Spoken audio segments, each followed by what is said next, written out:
Yeah.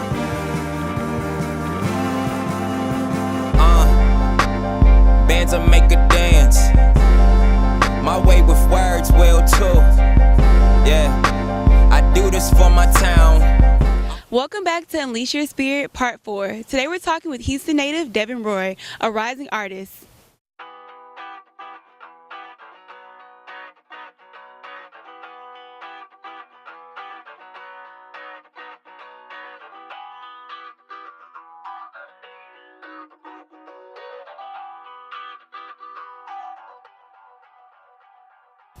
Devin, when did you first fall in love with music? The first time I ever fell in love with music was in the 3rd grade. I would say Outkast came out with Stankonia, and I really loved the song. I bought the whole CD, and that's when I fell in love with music. You bought Stankonia, okay. 3rd grade, it's really powerful for a 3rd grader to want to buy any album. What made you, after you hearing that, want to actually start your own music and get into music like that?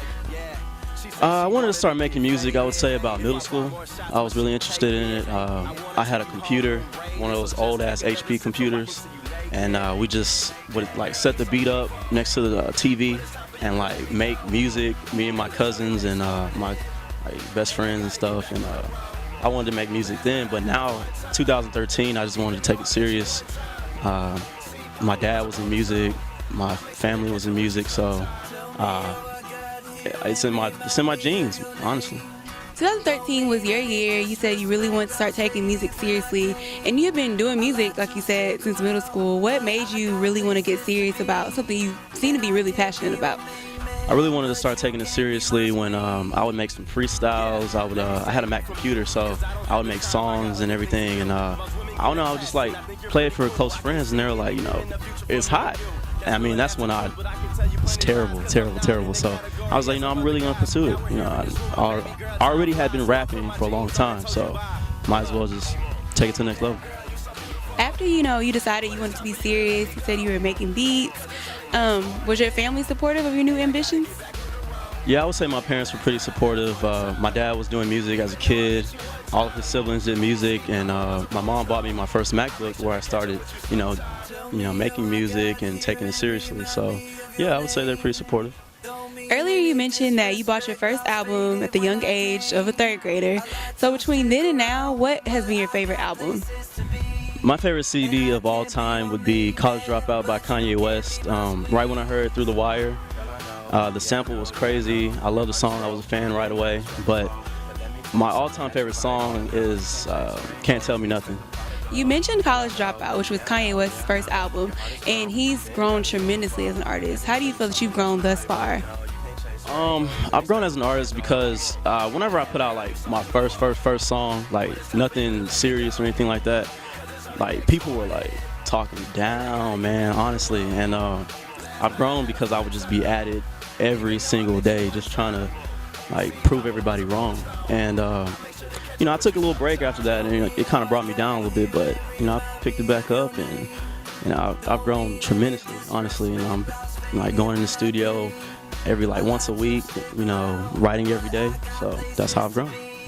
With the feedback that you've been receiving, do you ever find yourself in a rut when it comes to making new projects? I would never really say I get in a rut, but whenever I write or try to make a different song or make a project, I really just do it by step. Okay, get the beat right, get the idea, the concept, write the lyrics. It doesn't take me too long to write lyrics, but if I really want the song to be good, I make sure that, I revisit the lyrics over and over and everything. So it's never really just a rut, more like a process. Being from the beautiful city of Houston, where underground artists are really popular, how do you differentiate yourself? The only honest answer to this question is, I really don't make music like the underground rappers from Houston make. Talk about the Purple Drink and the 84s and all that stuff. I really don't talk about that kind of stuff. I kind of have a different background from them. I'm a Pike, so I like to cater to that audience as well as, a universal audience and have a universal sound. You mentioned before that your music is very universal. Who is your intended audience? I would say my music's intended for, college people, young people. I'm a frat star, so, fraternities, sororities, stuff like that. Every artist has a legacy that they leave behind. What do you wish your legacy to be? The legacy I want to leave behind is not just being the best rapper, but the rapper that makes the best music. Sonically, the best quality, you know, the overall project is just better than every other artist out there. Well, thank you, Devin, for inviting us on your musical journey. This is Sheridan signing off for another segment of Unleash Your Spirit. Bon appetit.